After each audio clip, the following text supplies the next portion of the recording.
Kemudian sifat yang ketiga apa? Mukhalafah lil hawadits. Allah berbeda dengan makhluk. Kamu punya tangan, Okta? Punya tangan. Punya kaki, punya wajah?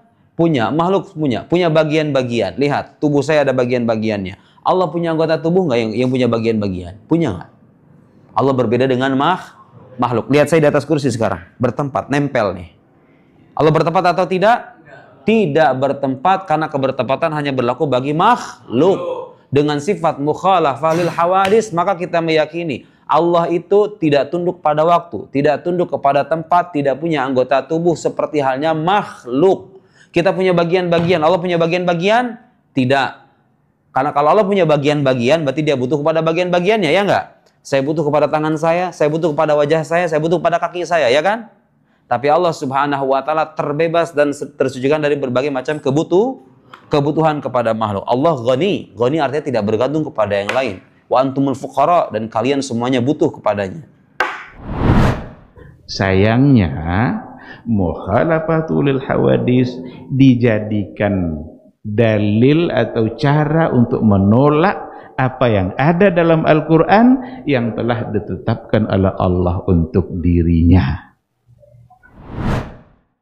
Assalamualaikum warahmatullahi wabarakatuh.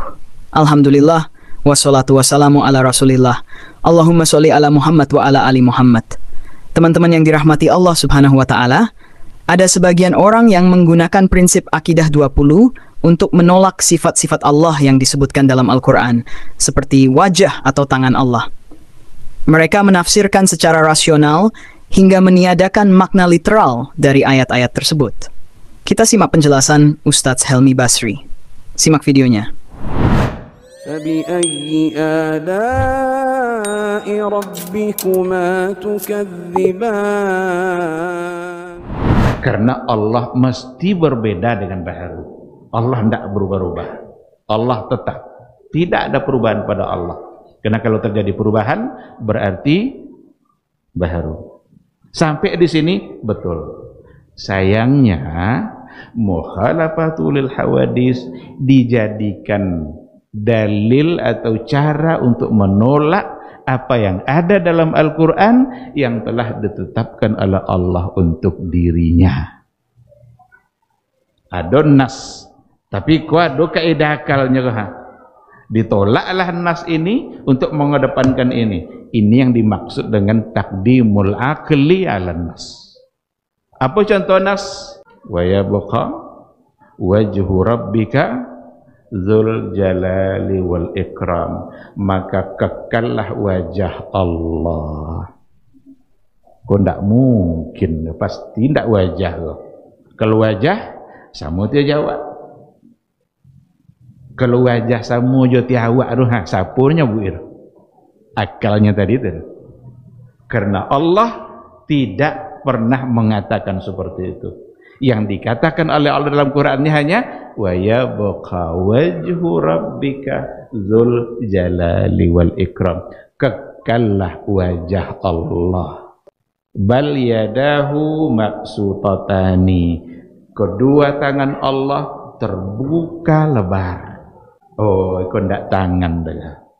Tidak mungkin Allah punya tangan. Pada saat dia bilang tidak mungkin Allah punya tangan, dia sedang membayangkan tangan dia. Situlah salah. Allah nggak bisa dibayangkan. Walillahil matsalul a'la. Tidak ada perumpamaan bagi Allah Subhanahu wa taala. Dan tidak boleh dibayang-bayangkan. Karena laisa kamitslihi syai'un. Tapi haruskah kita meyakini ada? Jawabannya iya. Kenapa? Karena Allah yang mengatakan. Apakah akan kalah nas ini oleh kaidah akal tadi? Kalau kita tolak yang ada di ayat, berarti kita lebih mengedepankan akal daripada nas. Inilah syubhat yang luar biasa.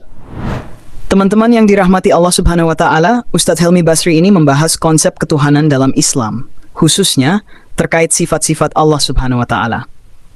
Beliau menekankan bahwa Allah Subhanahu wa taala tidak mengalami perubahan, berbeda dengan makhluk yang bisa berubah.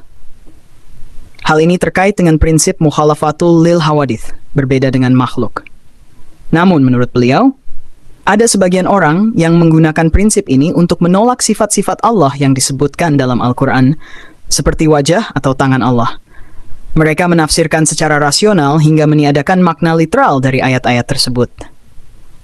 Ustadz Helmi Basri mengingatkan bahwa jika seseorang menolak ayat karena pertimbangan akal, berarti ia lebih mengutamakan akalnya dibandingkan wahyu. Beliau menegaskan bahwa Allah memang tidak bisa disamakan dengan makhluk. Laisa kamitsliun, tetapi tetap harus meyakini apa yang Allah firmankan tentang dirinya tanpa membayangkan atau menyamakannya dengan makhluk. Intinya, wahyu harus didahulukan atas akal, bukan sebaliknya. Demikian video yang kita dapat bagikan kali ini. Semoga bisa memberikan pencerahan bagi kita semua. Mohon maaf jika ada kekurangan. Barakallahu fikum. Assalamualaikum warahmatullahi wabarakatuh.